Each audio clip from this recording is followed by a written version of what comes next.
અમરેલી જિલ્લા તથા બગસરાના આસપાસના સમાચાર જોવા માટે અમારી ચેનલને સબસ્ક્રાઈબ કરો, જેથી તમને નવા નવા સમાચાર જાણવા મળે. મળતી વિગત મુજબ અમરેલી જિલ્લામાં ગુનાહિત પ્રવૃત્તિઓમાં સંડોવાયેલા 130 શખ્સોને પોલીસે હેડક્વાર્ટર બોલાવી શાનમાં સમજાવ્યા. ગુનાહિત પ્રવૃત્તિથી દૂર રહી જીવનમાં સુધારો લાવવા શીખ આપી. મળતી વિગત મુજબ અમરેલી જિલ્લાના પોલીસ સ્ટેશન વિસ્તારમાં દારૂ, જુગાર, શરીર સંબંધી, મિલકત સંબંધી ગેરકાયદેસર માઇનિંગ તેમજ અન્ય વારંવાર ગુનાઓ કરતા ઇસમો કે જેઓ વિરુદ્ધ અગાઉ છેલ્લા 5 વર્ષમાં પાસાઓ તડીપાર કાયદા હેઠળ પગલાં લેવાયેલ છે તેવા જિલ્લાના અલગ અલગ પોલીસ સ્ટેશન વિસ્તારમાં 130 લોકોની અમરેલી પોલીસ હેડક્વાર્ટર ખાતે મિટિંગનું આયોજન કરવામાં આવેલ, જેમાં ઉપસ્થિત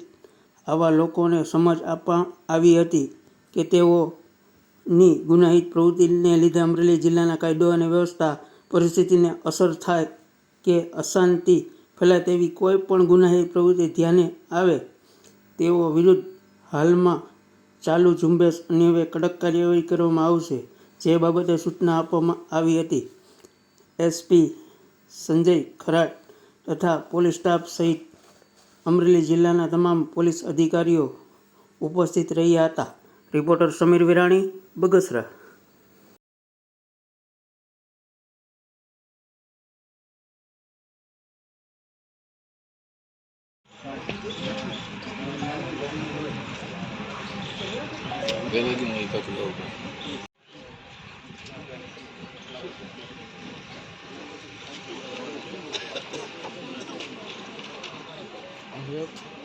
સૂચના અને આ બાબતે જે પણ અસામાજિક પ્રવૃત્તિથી આપ જોડાયેલા છો તો તેમાં આપ સર્વેને તમને તમારા પરિવારને કેટલું નુકસાન. અમરેલી જિલ્લા પોલીસ તરફથી હાલમાં જે રાજ્ય સરકાર તરફથી અસામાજિક તત્વો વિરુદ્ધ ઝુંબેશ ચાલી રહી છે, તે ઝુંબેશના અનુસંધાનમાં જિલ્લામાં છેલ્લા 5 વર્ષમાં જે ઇસમો ઉપર પાસા થયેલ છે, તડીપારના ગુનામાં તડીપાર થયેલ છે, દારૂના ગુનામાં સંડોવાયેલ છે, મિલકત વિરુદ્ધની ગુનામાં સંડોવાયેલ છે, વ્યાજખોરીના ગુનામાં સંડોવાયેલ છે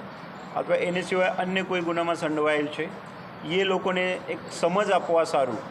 આજરોજ જિલ્લા પોલીસ તરફથી આશરે 125થી 30 લોકોને અહીંયા જિલ્લા પોલીસ હેડક્વાર્ટરમાં બોલાવવામાં આવ્યા હતા. આ લોકો સાથે આજે અમે મારા સાથી ડીવાયએસપી સાથી થાના અધિકારી સાથે આ લોકોને એક સમજ આપવાનો એક પ્રયાસ કરેલ છે કે જિલ્લાના જે કુલ 200 લોકો છે એના લીધે સમગ્ર જિલ્લા વિસ્તાર છે એમાં કોઈ પણ પ્રકારની શાંતિ ડિસ્ટર્બ નહીં થાય, અને અગર એ વસ્તુ બને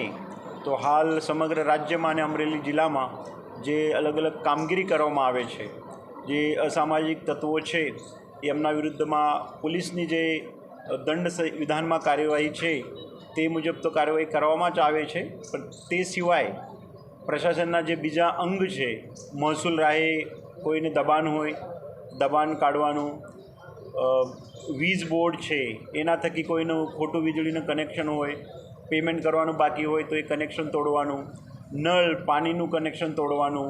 ફોરેસ્ટ ખાતા હોય અથવા અન્ય કોઈ ખાતા હોય, વાહન વ્યવહાર વિભાગ હોય એના વાહનો હોય, એ વસ્તુમાં પણ એ બાબતે પણ જિલ્લા પોલીસ તરફથી એક સક્રિય કામગીરી કરવામાં આવશે. તે બાબતની આ લોકોને સમજ આપવામાં આવેલ છે. સાથે સાથે આ લોકો સાથે ચર્ચા કરતાં આ લોકોના ભૂતકાળના જે ગુના છે એ લોકોને ગુના પછીનું શું વર્તન રહ્યો, અમુક લોકો જે ભૂતકાળના ગુના છે ત્યારબાદ શું બોધ લીધો, કેવી રીતે સુધર્યા છે, હાલ શું પ્રવૃત્તિ કરી રહ્યા છે, બીજા એના સાથી મિત્રો શું કરી રહ્યા છે, તે બાબતમાં પણ અમે લોકોએ એના પાસેથી સમજાવી લીધું. સાથે સાથે અમુક લોકો સાથે ચર્ચા કરતાં એવું પણ જાણવા મળે છે કે આવી પ્રવૃત્તિમાં એ પોતે એવું જણાવે છે કે કોઈ દિવસે ના પડાય, જેનાથી પૂરું એની પોતાનું જીવન અને પોતાનું કુટુંબ ફેમિલી જે છે એ ડિસ્ટર્બ થાય છે. તો જેથી કરીને આજે જિલ્લા પોલીસ તરફથી એક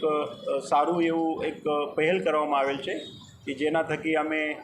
તમામ ગુનેગારોને, ભૂતકાળના ગુનેગારોને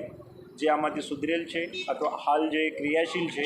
એ લોકોને એક સમજ, સૂચના, વોર્નિંગ આપેલ છે કે ભાઈ આવી પ્રકારની પ્રવૃત્તિમાં તમે ભવિષ્યમાં રહેશો તો તે બાબતે તમારા વિરુદ્ધ હજી આગળ જઈને કડકમાં કડક પોલીસ તરફથી અને અન્ય ડિપાર્ટમેન્ટના સહયોગથી પગલાં ભરવામાં આવશે.